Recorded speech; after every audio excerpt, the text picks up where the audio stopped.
Oui, la folie criminelle de l'occupant a été, chacun le sait, secondée par des Français, secondée par l'État français. C'était le 16 juillet 1995, Jacques Chirac qui reconnaissait officiellement la responsabilité de la France dans la rafle du Veldiv, un discours historique rompant avec la ligne officielle de De Gaulle à Mitterrand. Vichy n'était pas la France. 22 ans plus tard, Marine Le Pen, donc hier sur RTL au micro d'Olivier, affirmait que la France n'était pas responsable. De droite à gauche, les politiques condamnent donc cette faute du Front National. Vous avez entendu tout à l'heure Louis Alliot traiter finalement ses détracteurs de cons. Alors dérapage ou pas, Marine Le Pen sur les traces de son père sur les réseaux sociaux, Benoît? C'est cela, hein, chez les Le Pen, c'est la contre-vérité qui sort de la bouche des enfants, tweet Eric Nolot. Discours nauséabond, propos graves, honteux, voilà ce qu'on lit au milieu des rappels historiques. Le bon révisionnisme bien gras des Le Pen, quoi, résume Charlotte. C'est signé Jean-Marie Le Pen, ricane Bernard. Elle se borgne à imiter son père, confirme Sam. C'est bon de voir qu'il y a des choses qui ne changent pas, ironise alors Vinca. Mais pour une fois, elle a pas tort, réplique Sylvain. La vraie France était à Londres. Oui, elle ne fait que reprendre la position du gouvernement français, de De Gaulle à Mitterrand, ainsi Renan, vous l'avez dit, autre époque. Ils ont agi par pragmatisme dans une France à reconstruire, rien à voir avec Le Pen, balaye Michael. Je vous laisse juste imaginer les manuels d'histoire si elle s'installe à l'Élysée, s'inquiète Guillaume.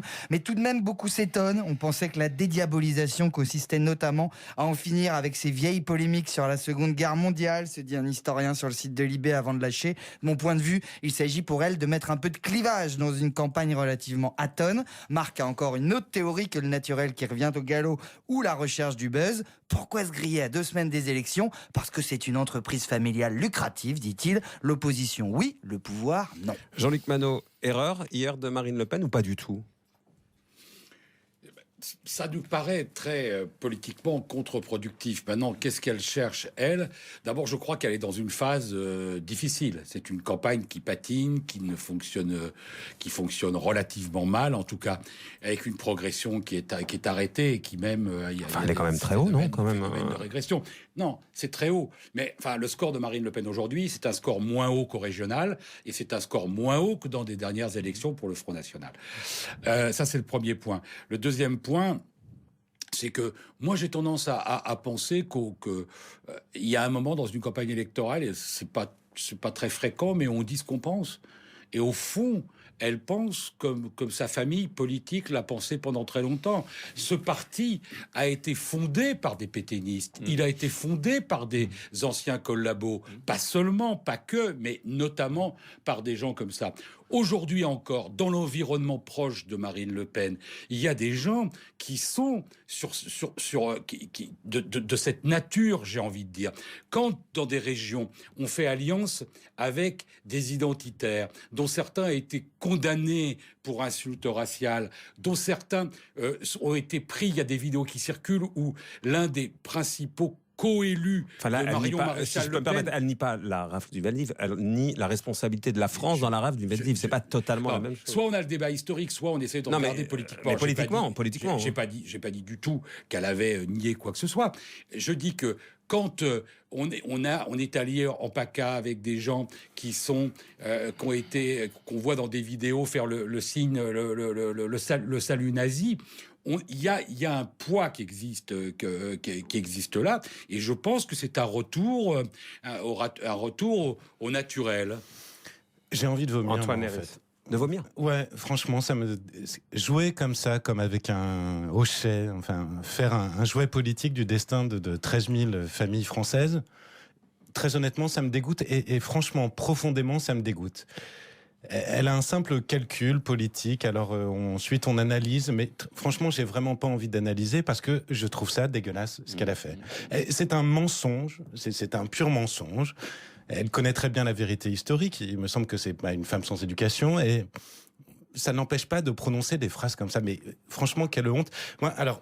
J'ai eu ce haut le cœur, et puis du coup je suis allé relire le discours de Jacques Chirac. Vous inquiétez pas, je vais pas vous le faire en entier, mais parce que je me disais que quand même à un moment donné les mots avaient du sens.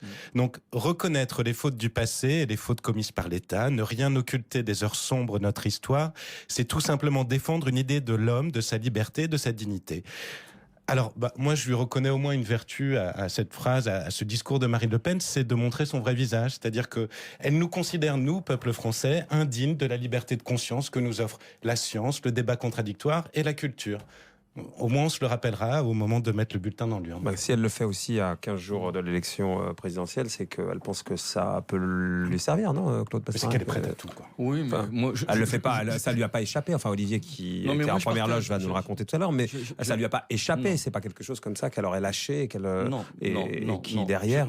Je partage le sentiment d'Antoine. Et j'ai cette même violence. Le calcul électoral là. D'abord, il est difficile à lire, mais en tous les cas, il y a une réalité, c'est qu'elle voit surtout les résultats du second tour, et les résultats du second tour aujourd'hui, quel que soit le candidat, elle est quand même très très loin. Donc il y a peut-être une volonté de durcir. Mais ce qu'il faut quand même rappeler, parce qu'il faut quand même rappeler les choses, en janvier 42, les nazis décident de lancer l'extermination finale, la solution finale. Ils décident de le mettre en œuvre en Europe occidentale dans 3 pays, la Belgique, la France et les Pays-Bas. Donc ils convoquent le gouvernement français en juin, et en juin, ils demandent qu'on leur livre 30 000 familles françaises, en vérité 30 000 personnes entre 16 et 55 ans. Là-dessus, Monsieur Laval doit faire valider en Conseil des ministres cette solution. Et là, il rajoute les enfants. Et pourquoi il rajoute les enfants? Parce qu'il dit en Conseil des ministres, j'ai appris par les responsables allemands qu'ils sont en train de monter un État juif à l'est de l'Europe, il faut le rappeler, et que on va emmener les enfants, parce que les enfants, on ne va pas les séparer. Donc, Laval fait acter dans le Conseil des ministres l'État français, que pour des raisons humanitaires... Elle dit que c'est Vichy, c'est pas la France, quoi. Non, mais attendez, Vichy, Pétain a été choisi par le Parlement en 40. Le Parlement a voté. On lui a donné les pleins pouvoirs. Donc, il y avait un État français qui était organisé, à tel point que, je vous rappelle, au moment de la rafle, il y a eu... Heureusement, alors c'est beaucoup trop, 13 000 personnes qui ont été prises. On a envoyé directement à Drancy, la moitié, c'était des juifs qui n'avaient pas d'enfants, et les autres, les 7 000, ont été au Veldiv, et on les a maintenus dans des conditions sanitaires épouvantables, et après... En 4 convois, ils ont tous été envoyés à Auschwitz. Bon, il y a une responsabilité de l'État français. Elle est claire, elle est précise, elle est inaliénable, elle est imprescriptible. C'est une réalité. On n'a pas à revenir dessus. Et quand elle le fait, Claude, votre décryptage politique... Je suis comme Antoine. Mais sans votre décryptage, ça vous dégoûte, mais votre décryptage politique... Antoine, on fait des décryptages politiques du matin au soir. Il y a des choses à un moment donné que je me refuse à faire.